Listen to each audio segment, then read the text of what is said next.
Sir ನಮಸ್ತೆ. ನಮಸ್ತೆ sir. ನಮಸ್ತೆ. ಇವತ್ತು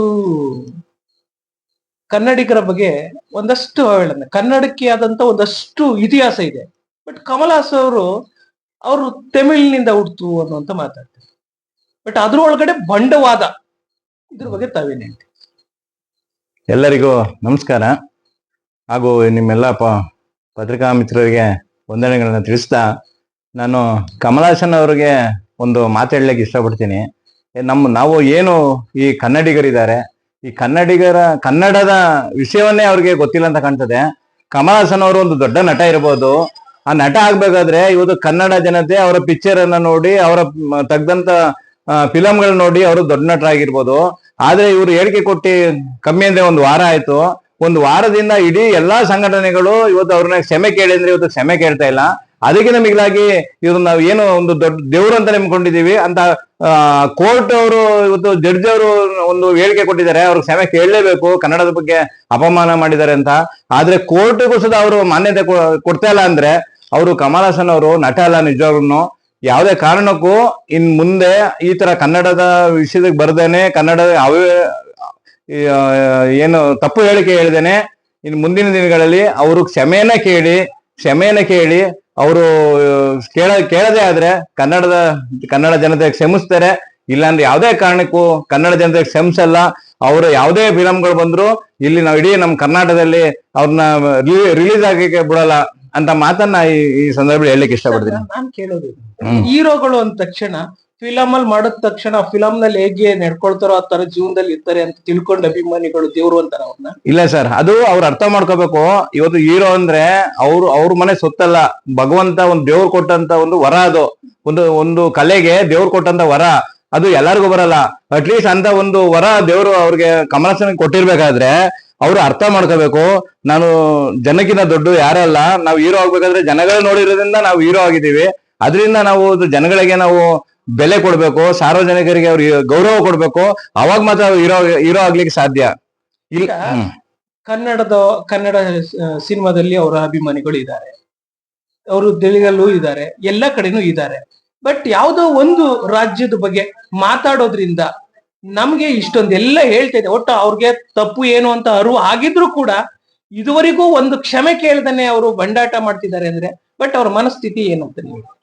ಸರ್ ನೋಡಿ, ಅವ್ರಿಗೆ ಇದುವರೆಗೂ ನಾವು ಸುಧಾ ಒಂದ್ ಟೈಮಲ್ಲಿ ಕಮಲ್ ಹಾಸನ ಅಭಿಮಾನಿಗಳೇ ನಾವು ಜೋಗ್ಲೂ ಅಂತ ಅಭಿಮಾನ ನಾವು ಇಟ್ಕೊಂಡಿರ್ಬೇಕಾದ್ರೆ ಅವರು ಈ ತರ ಒಂದು ಅಹಾಯನ ಹೇಳಿಕೆ ಹೇಳಿದ್ಮೇಲೆ, ಅವರು ಈ ತರ ತಪ್ಪು ಹೇಳಿಕೆ ಕೊಟ್ಟ ಮೇಲೆ ಇವತ್ತು ಜನರ ಮುಂದೆ, ಸಾರ್ವಜನಿಕರ ಮುಂದೆ ಅವರು ದೊಡ್ಡ ನಟನೂ ಅಲ್ಲ, ಯಾರು ಅಲ್ಲ.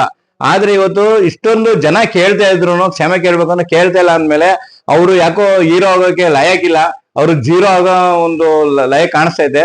ಅದರಿಂದ ಅವ್ರು ಏನೇ ಮರ್ಮ ಇದ್ರು, ಅವ್ರು ಏನೇ ಆತರ ಹಠವಾದಿ ಇದ್ರು ಅದೆಲ್ಲ ಬಿಡ್ಬೇಕು. ಮುಂದಿನ ದಿನದಲ್ಲಿ ಇನ್ನೂ ಒಳ್ಳೆ ಹೆಸರು ತಗೋಬೇಕಂದ್ರೆ ಅವ್ರು ಕ್ಷಮೆ ಕೇಳಲೇಬೇಕು. ನಮ್ಮ ಕನ್ನಡಿಗರಿಗೆ ಕ್ಷಮೆ ಕೇಳಲೇಬೇಕು.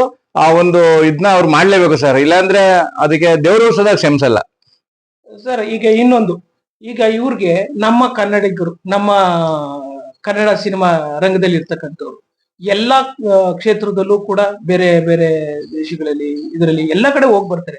ನಮ್ಮ ಕನ್ನಡಕ್ಕೆ ಎಷ್ಟು ಗೌರವ ಕೊಡ್ಬೇಕು ಕೊಟ್ಕೊಂಡು ಬೇರೆ ರಾಜ್ಯಗಳಿಗೆ, ಬೇರೆ ದೇಶಗಳಿಗೆ ಯಾರ್ಯಾರು ಎಷ್ಟೆಷ್ಟು ಗೌರವ ಕೊಡ್ಬೇಕು ಅನ್ನುವಂಥದ್ದನ್ನ ಇವತ್ತು ಡಾಕ್ಟರ್ ರಾಜ್ಕುಮಾರ್ ಅವ್ರನ್ನ ನಾವು ಯಾವುದೇ ಅವರು ಇದುವರೆಗೂ ಕನ್ನಡ ಫಿಲಂ ಬಿಟ್ಟು ಬೇರೆ ಎಲ್ಲೂ ಮಾಡಿಲ್ದಿದ್ರು ಅವರು ಯಾವುದೇ ರಾಜ್ಯಗಾಗ್ಲಿ ಇಲ್ಲ ಯಾವುದೇ ರಾಜ್ಯದ ನಟರಿಗಾಗ್ಲಿ ಅಗೌರವ ತರದಂತೆ ಒಂದು ಸಣ್ಣ ಸ್ಟೇಟ್ಮೆಂಟ್ ಕೊಡದಂತೆ ಇಷ್ಟೊಂದು ಇದಾಗಿ ನಡ್ಕೊ ಬಂದಿರು. ಇವರು ಕೂಡ ಒಂದು ಹಿರಿಯ ಕಲಾವಿದ್ರು. ಅಂತವ್ರ ಮಾರ್ಗದರ್ಶನ ನೋಡ್ಕೊಂಡಾದ್ರು ನಮ್ಮ ಕನ್ನಡಕ್ಕೆ ಅವಮಾನ ಮಾಡೋದು ಎಷ್ಟು ಸರಿ ತಪ್ಪು ಅನ್ನುವಂಥದ್ದು ಅನ್ಸ್ಲಿಲ್ವ ಅವ್ರು? ಖಂಡಿತ ಸರ್, ನೀವು ಹೇಳ್ತಾ ಇರೋದು ತುಂಬಾ ಒಳ್ಳೆ ಪಾಯಿಂಟ್ ಅನ್ನು ಹೇಳಿದ್ರಿ.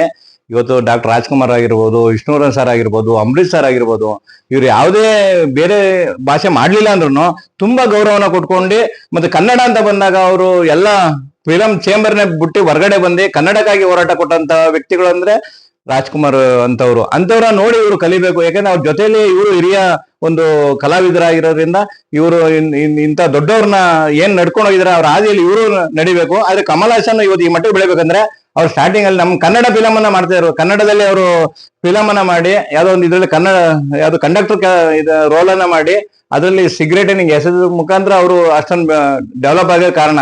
ಅವ್ರು ಈ ಮಟ್ಟಿಗೆ ಬೆಳೆದವ್ರೆ ಅಂದ್ರೆ ನಮ್ಮ ಕನ್ನಡ ಚಿತ್ರಗಳನ್ನು ತೆಗ್ದು ಕನ್ನಡರ ಕನ್ನಡಿಗರ ಆಶೀರ್ವಾದದಿಂದ ಇವತ್ತು ಆ ಮಟ್ಟಕ್ಕೆ ಬೆಳೆದಿರೋದು. ಆದ್ರೆ ಕನ್ನಡ ವಿಷಯದಲ್ಲಿ ಇವರು ಈ ತರ ಹೇಳ್ತಾರೆ ಅಂದ್ರೆ ಅದ್ ನಾವೆಲ್ಲ ಖಂಡಿಸ್ತೀವಿ. ಕನ್ನಡಿಗರು ಯಾವುದೇ ಕಾರಣಕ್ಕೂ ನಾವು ಕ್ಷಮಿಸಲ್ಲ. ನಮ್ಮ ಕನ್ನಡಿಗರಿಗೆ ಕ್ಷಮೆ ಕೇಳಲೇಬೇಕು. ಹಿರಿಯ ವ್ಯಕ್ತಿಗಳು ಹಾಕಿಕೊಟ್ಟಂತ ಹೆಜ್ಜೆಯಲ್ಲಿ ಇವತ್ತು ಅಂಬರೀಷ್ ಅಣ್ಣ ಇರ್ಬೋದು, ರಾಜ್ಕುಮಾರ್ ಸರ್ ಇರ್ಬೋದು, ವಿಷ್ಣುವರ್ಧನ್ ಸರ್ ಇರ್ಬೋದು, ಇನ್ನೂ ತುಂಬಾ ದೊಡ್ಡ ದೊಡ್ಡ ನಟರಿದ್ದಾರೆ. ಅವರ ಹಾದಿಯಲ್ಲಿ ಇವರು ಸುಧಾ ಹೋಗ್ಬೇಕು. ಹೋದ್ರೆ ಮುಂದಿನ ದಿನಗಳಲ್ಲಿ ಗೌರವ ಸಿಗುತ್ತೆ. ಇಲ್ಲಾಂದ್ರೆ ಯಾವುದೇ ಕಾರಣಕ್ಕೂ ಅವ್ರಿಗೂ ಗೌರವ ಸಿಗಲ್ಲ ಅಂತ ಹೇಳಲಿಕ್ಕೆ ಇಷ್ಟಪಡ್ತೀನಿ. ಒಟ್ಟಾರೆ ನೀವು ಫೈನಲ್ ಆಗಿ ನಮ್ಮಲ್ಲಿ ಇರ್ತಕ್ಕಂತ ರಾಜ್ಕುಮಾರ್ ಆಗ್ಬೋದು, ವಿಷ್ಣುವರ್ಧನ್ ಸರ್ ಆಗ್ಬೋದು, ಅಂಬರೀಶ್ ಸರ್ ಆಗ್ಬೋದು, ಶಂಕರ್ನಾಗ್ ಸರ್ ಆಗ್ಬೋದು, ಹಿರಿಯ ಕಲಾವಿದರುಗಳು ಎಲ್ಲರ ಮಾರ್ಗದರ್ಶನದಲ್ಲಿ ಇಷ್ಟೊಂದು ಏನ್ ನಡ್ಕೊಂಡೈತೋ ಅದರಂತೆ ನೀವು ಕೂಡ ನಮ್ಮ ಕನ್ನಡದಲ್ಲೇ ಒಂದು ಸಿನಿಮಾದಿಂದ ನೀವು ಬೆಳೆದು ಹೋಗಿರ್ತಕ್ಕಂಥವ್ರು. ಹಾಗಾಗಿ ಈ ಕನ್ನಡದ ಬಗ್ಗೆ ನೀವು ಈ ತರ ಸ್ಟೇಟ್ಮೆಂಟ್ ಕೊಡ್ತಕ್ಕಂಥದ್ದು ತಪ್ಪು. ನೀವು ನೆಕ್ಸ್ಟ್ ಈ ಕನ್ನಡಿಗರಿಗೆ ಕ್ಷಮೆ ಕೇಳಿ ನೆಕ್ಸ್ಟ್ ನಿಮ್ಮ ನ್ಯೂನತೆಯನ್ನ ತಿದ್ಕೊಳ್ಳಿ ಅನ್ನುವಂತಕ್ಕಂಥ ಸಂದೇಶವನ್ನ ಕೊಡ್ಲಿಕ್ಕೆ ಹೊರಟಿದ್ದೀರಿ. ಹೌದು ಸರ್, ಹೌದು. ಅವರು ಫಿಲಮ್ ಅನ್ನ ಮಾಡಿ ಯಾವ್ದೋ ಒಂದು ಇದ್ರಲ್ಲಿ ಯಾವ್ದು ಕಂಡಕ್ಟರ್ ರೋಲ್ ಅನ್ನ ಮಾಡಿ ಅದರಲ್ಲಿ ಸಿಗರೇಟ್ ಎಸೆದ ಮುಖಾಂತರ ಅವರು ಅಷ್ಟೊಂದು ಡೆವಲಪ್ ಆಗೋ ಕಾರಣ. ಅವ್ರು ಈ ಮಟ್ಟಕ್ಕೆ ಬೆಳೆದವ್ರೆ ಅಂದ್ರೆ ನಮ್ಮ ಕನ್ನಡ ಚಿತ್ರಗಳನ್ನು ತೆಗ್ದು ಕನ್ನಡಿಗರ ಆಶೀರ್ವಾದದಿಂದ ಇವತ್ತು ಆ ಮಟ್ಟಕ್ಕೆ ಬೆಳೆದಿರೋದು. ಆದ್ರೆ ಕನ್ನಡ ವಿಷಯದಲ್ಲಿ ಇವರು ಈ ತರ ಹೇಳ್ತಾರೆ ಅಂದ್ರೆ ಅದ್ ನಾವೆಲ್ಲ ಖಂಡಿಸ್ತೀವಿ. ಕನ್ನಡಿಗರು ಯಾವುದೇ ಕಾರಣಕ್ಕೂ ನಾವು ಕ್ಷಮಿಸಲ್ಲ. ನಮ್ಮ ಕನ್ನಡಿಗರಿಗೆ ಕ್ಷಮೆ ಕೇಳಲೇಬೇಕು. ಹಿರಿಯ ವ್ಯಕ್ತಿಗಳು ಹಾಕಿಕೊಟ್ಟಂತ ಹೆಜ್ಜೆಯಲ್ಲಿ ಇವತ್ತು ಅಂಬರೀಷ್ ಅಣ್ಣ ಇರ್ಬೋದು, ರಾಜ್ಕುಮಾರ್ ಸರ್ ಇರ್ಬೋದು, ವಿಷ್ಣುವರ್ಧನ್ ಸರ್ ಇರ್ಬೋದು, ಇನ್ನೂ ತುಂಬಾ ದೊಡ್ಡ ದೊಡ್ಡ ನಟರಿದ್ದಾರೆ. ಅವರ ಹಾದಿಯಲ್ಲಿ ಇವರು ಸುಧಾ ಹೋಗ್ಬೇಕು. ಹೋದ್ರೆ ಮುಂದಿನ ದಿನಗಳಲ್ಲಿ ಗೌರವ ಸಿಗುತ್ತೆ. ಇಲ್ಲಾಂದ್ರೆ ಯಾವುದೇ ಕಾರಣಕ್ಕೂ ಅವ್ರಿಗೂ ಗೌರವ ಸಿಗಲ್ಲ ಅಂತ ಹೇಳಲಿಕ್ಕೆ ಇಷ್ಟಪಡ್ತೀನಿ. ಒಟ್ಟಾರೆ ನೀವು ಫೈನಲ್ ಆಗಿ ನಮ್ಮಲ್ಲಿ ಇರ್ತಕ್ಕಂತ ರಾಜ್ಕುಮಾರ್ ಆಗ್ಬೋದು, ವಿಷ್ಣುವರ್ಧನ್ ಸರ್ ಆಗ್ಬೋದು, ಅಂಬರೀಶ್ ಸರ್ ಆಗ್ಬೋದು, ಶಂಕರ್ನಾಗ್ ಸರ್ ಆಗ್ಬೋದು, ಹಿರಿಯ ಕಲಾವಿದರುಗಳು ಎಲ್ಲರ ಮಾರ್ಗದರ್ಶನದಲ್ಲಿ ಇಷ್ಟೊಂದು ಏನ್ ನಡ್ಕೊಂಡೈತೋ ಅದರಂತೆ ನೀವು ಕೂಡ ನಮ್ಮ ಕನ್ನಡದಲ್ಲೇ ಒಂದು ಸಿನಿಮಾದಿಂದ ನೀವು ಬೆಳೆದು ಹೋಗಿರ್ತಕ್ಕಂಥವ್ರು. ಹಾಗಾಗಿ ಈ ಕನ್ನಡದ ಬಗ್ಗೆ ನೀವು ಈ ತರ ಸ್ಟೇಟ್ಮೆಂಟ್ ಕೊಡ್ತಕ್ಕಂಥದ್ದು ತಪ್ಪು. ನೀವು ನೆಕ್ಸ್ಟ್ ಈ ಕನ್ನಡಿಗರಿಗೆ ಕ್ಷಮೆ ಕೇಳಿ ನೆಕ್ಸ್ಟ್ ನಿಮ್ಮ ನ್ಯೂನತೆಯನ್ನ ತಿದ್ಕೊಳ್ಳಿ ಅನ್ನುವಂತಕ್ಕಂಥ ಸಂದೇಶವನ್ನ ಕೊಡ್ಲಿಕ್ಕೆ ಹೊರಟಿದ್ದೀರಿ. ಹೌದು ಸರ್, ಹೌದು ಸರ್, ಹೌದು. ಸರ್ ನೀವೇನೇ ಇವತ್ತು ಏನೇ ಹೀರೋ ಆಗಿದ್ರು ಇವತ್ತು ನೀವು ತೆರೆ ಹಿಂದೆ ಕೆಲಸ ಮಾಡಿ ನೀವು ತೆರೆ ಮೇಲೆ ಹೀರೋ ಅನ್ಸ್ಕೊತಾ ಇದ್ದೀರಾ. ಅದೇ ನಮ್ಮ ಕನ್ನಡ ಜನಗಳು ಕರ್ನಾಟಕದವರು ಇವತ್ತು ತೆರೆ ಮುಂದೆ ಇಡೀ ಜೀವನದಲ್ಲಿ ಹೀರೋ ಆಗಿರೋಂತವ್ರೆ. ಇಂಥ ಕನ್ನಡಿಗರ ಮುಂದೆ ನೀವು ಯಾವುದೇ ಕಾರಣಕ್ಕೂ ನೀವು ಕ್ಷಮೆ ಕೇಳಲೇಬೇಕು. ನೀವು ಕ್ಷಮೆ ಕೇಳಿ ನೀವು ಕನ್ನಡಿಗರನ್ನ ಮುಂದಿನ ದಿನಗಳಲ್ಲಿ ಕನ್ನಡ ಭಾಷೆ ನೆಲ ಜಲ ಅಂತ ಬಂದಾಗ ನಾವು ಯಾವುದೇ ಕಾರಣಕ್ಕೂ ರಾಜಿ ಇಲ್ಲ, ನಾವು ಸಹಿಸಲ್ಲ. ಮುಂದಿನ ದಿನಗಳಲ್ಲಿ ನೀವು ಎಚ್ಚರಿಕೆಯಿಂದ ಇರಬೇಕು ಅಂತ ಹೇಳಿ ಈ ಸಂದರ್ಭದಲ್ಲಿ ತಿಳಿಸ್ತಾ ನೀವು ಇನ್ನು ಮುಂದಿನ ದಿನಗಳಲ್ಲಿ ಈ ತರ ನಡ್ಕೋಬಾರ್ದು ಅಂತ ಹೇಳಿ ನಾವು ಮನವಿಯನ್ನ ಮಾಡ್ತಾ ಇದ್ದೀನಿ. Thank you. ಬಂಡಾರ ಲೆಕ್ಕಾಚಾರದಲ್ಲಿ ನೀವು ಕಮಲಾಸನ್ ಅವ್ರಿಗೆ ಸಾರಂಗಿ ನಾಗಣ್ಣವರು ನೇರವಾದ ಸಂದರ್ಶನ ಇಷ್ಟೊಂದು ಹೇಳ್ತಾ ಇದ್ದಾರೆ ಏನಂತ ಅಂದ್ರೆ, ಇದುವರೆಗೂ ನಿಮ್ಮ ಬಂಡವಾದವನ್ನ ಬಿಟ್ಟು ಈಗ್ಲಾದ್ರೂ ಕನ್ನಡಿಗರಲ್ಲಿ ಕ್ಷಮೆ ಕೇಳಿ ನೀವು ಈ ಕನ್ನಡಿಗರ ಅಭಿಮಾನವನ್ನ ಬಳಸಿ ಉಳಿಸ್ಕೊಳ್ಳಿ ಅನ್ನುವಂತಕ್ಕಂಥ ಸಂದೇಶನ ಕೊಡ್ತಿದ್ದಾರೆ. ಈಗ್ಲಾದ್ರೂ ಕಮಲಾಸನ್ ಅವರೇ ದಯಮಾಡಿ ನಿಮ್ಮ ಬಂಡತನವನ್ನ ಬಿಟ್ಟು ಕನ್ನಡಿಗರಲ್ಲಿ ಕ್ಷಮೆ ಕೇಳಿ ಅಂತಕ್ಕಂಥ ಮಾತು ಹೇಳ್ತಾ ಇದುವರೆಗೂ ನಮ್ಮ ಜೊತೆಗೆ ಸಂದರ್ಶನದಲ್ಲಿದ್ದಂತ ಸಾರಂಗಿ ನಾಗಣ್ಣ ಅವ್ರಿಗೆ ಧನ್ಯವಾದಗಳು. ನಮಸ್ತೆ ಸರ್, ನಮಸ್ತೆ.